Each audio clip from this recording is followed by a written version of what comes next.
झारखंड के राजनीतिक इतिहास में ऐसा पहली बार हुआ है जब कोई सरकार अपना कार्यकाल पूरा कर दूसरी बार सत्ता में वापस आई है। झारखंड में हुए विधानसभा चुनाव में हेमंत सोरेन की जेएमएम को 34 सीटें मिली हैं, जबकि उनके गठबंधन की प्रमुख पार्टी कांग्रेस को 16 और राष्ट्रीय जनता दल को 4 सीटें मिली हैं। क्या ऐसा हेमंत सोरेन के कामकाज की वजह से हो पाया है? क्या हेमंत सोरेन ने अपने पूर्व में किए सभी वादे निभा दिए, जिससे जनता ने उन्हें 56 सीटों के साथ दूसरी बार सरकार बनाने का मौका दिया? इसी साल हुए लोकसभा चुनाव में बीजेपी सबसे बड़ी पार्टी के तौर पर राज्य की 14 में से 8 सीटें जीतने में सफल रही थी, जबकि जेएमएम को 3 और कांग्रेस को 2 सीटें मिली थी। तब से अब तक राज्य में राजनीतिक गलियारे में काफी कुछ बदल गया है। उस दौरान हेमंत सोरेन जेल में थे। हेमंत सोरेन से जब भी उनके कामकाज के बारे में पूछा गया, तो उन्होंने कहा कि 2 साल कोरोना में निकल गए। बाकी के समय बीजेपी ने लगातार उनकी सरकार को अस्थिर करने की कोशिश की। इससे बचने और अपनी सरकार को बचाने में काफी समय निकल गया। जानकार क्या कहते हैं, ये भी जान लेते हैं। राज्य में पिछले कुछ अरसे से बीजेपी और जेएमएम के बीच खींचतान को जेएमएम और हेमंत सोरेन की राजनीति को करीब से देखने वाले पत्रकार राज सिंह सिलसिलेवार ढंग से समझाते हैं। हेमंत सोरेन को सत्ता से बाहर करने की कोशिश का जिक्र करते हुए कहते हैं कि इसकी शुरुआत पूर्व मुख्यमंत्री रघुवर दास की तरफ से हुई थी।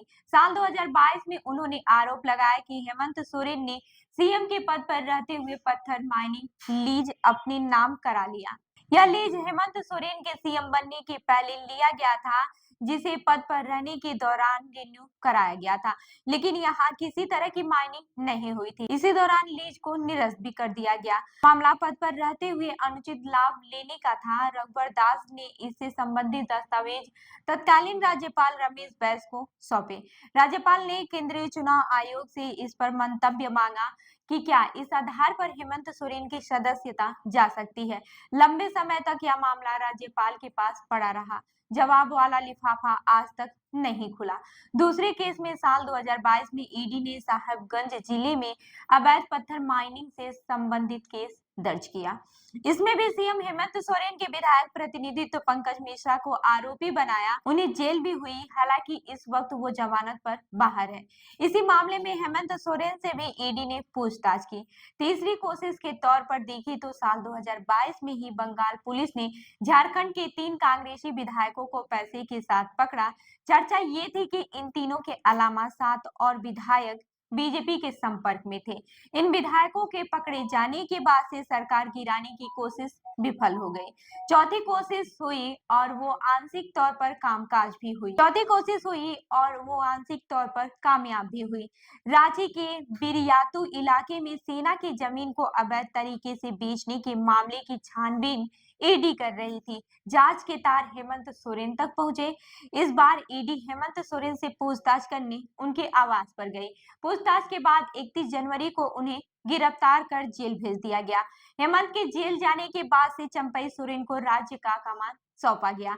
आरोप ये है कि चंपई सोरेन कोहलान इलाके के विधायक का एक अलग गुट तैयार कर रहे थे। इस बीच ठीक 6 महीने बाद यानी कि 28 जून को हेमंत जेल से बाहर आ गए।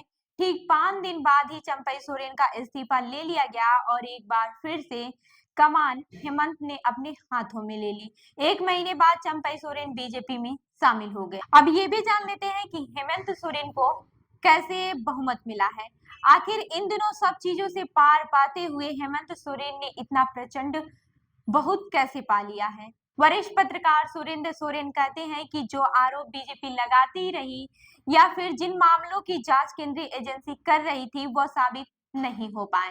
हेमंत के जेल जाने के बाद बैकअप के तौर पर कल्पना तैयार हो गई थी। सोरेन कहते हैं कि वे हेमंत की बातों को लगातार लोगों तक पहुंचा रही थी। इसका असर ये हुआ कि जेएमएम के पारंपरिक मतदाताओं के अलावा पूरा आदिवासी समाज उनके साथ आकर खड़ा हो गया। इसका परिणाम ये हुआ कि खूंटी और तोरपा विधानसभा सीट जहां से बीजेपी चुनाव जीतती आ रही थी, इस बार जेएमएम के खाते में चली गई। सुरेंद्र सोरेन ये भी कहते कहते हैं कि आदिवासी सुरक्षित 28 सीट के अलावा भी कई ऐसी सीटें हैं जहां आदिवासी मतदाता निर्णायक भूमिका में हैं।